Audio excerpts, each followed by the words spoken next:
Hello, everyone. This is Amaro Kazawa, and we're going to talk about the loving and the unloving light. The reason why I decided to talk about this is because the New Age community that I've been seeing has been perpetuating love and light. Now, I understand why they preach this, but the problem is they don't understand the love of God's love. And the love of God's love supersedes the love of humanity. It always has and always will.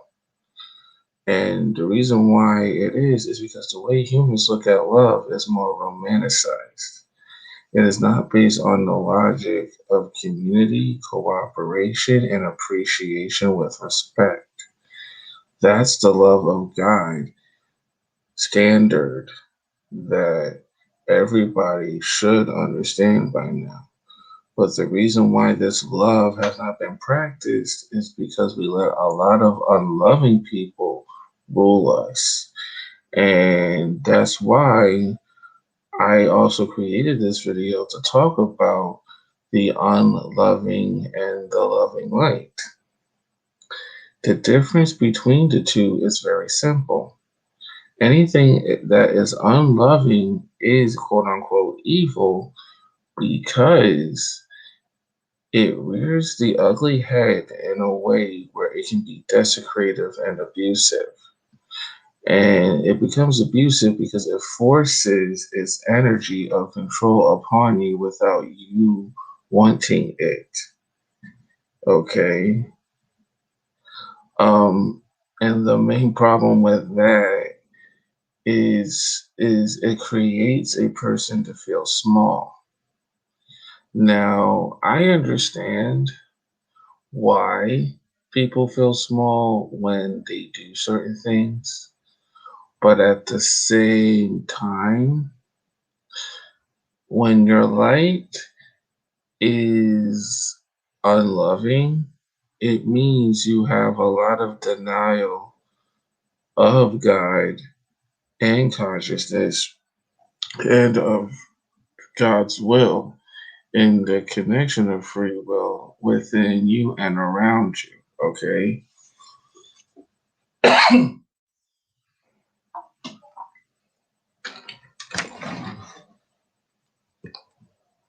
The reason why I'm even telling people this is because it needs to be understood that when you talk about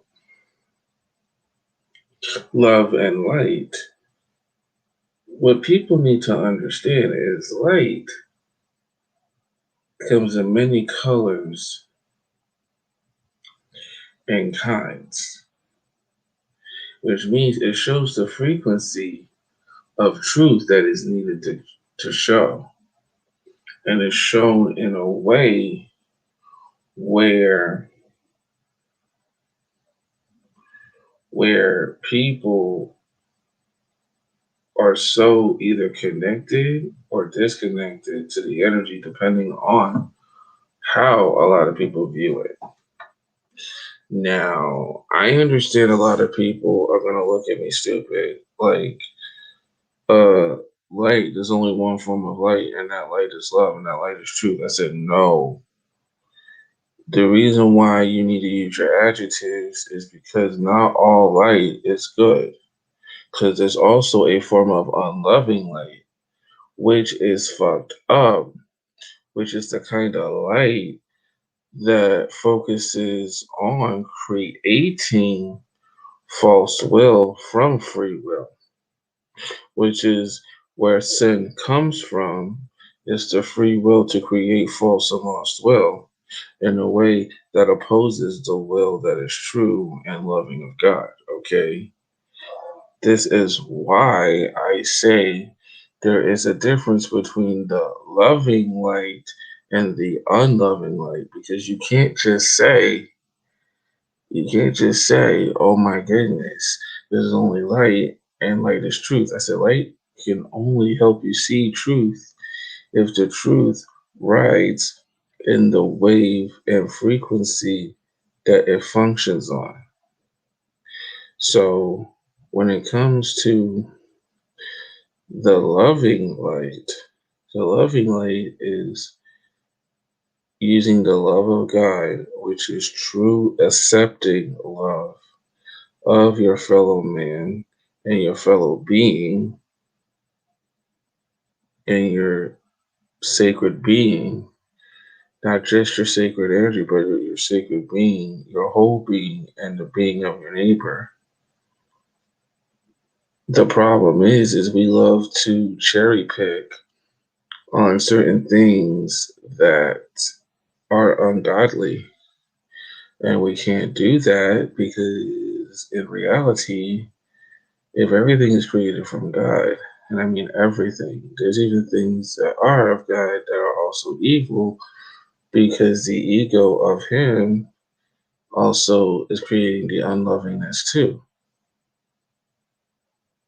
And I have to say it like that because a lot of people are so blinded by the love and light concept that don't understand that there is a form of loving and unloving light. Now, in my next video, I'm going to talk about the five the five ways to tell unloving light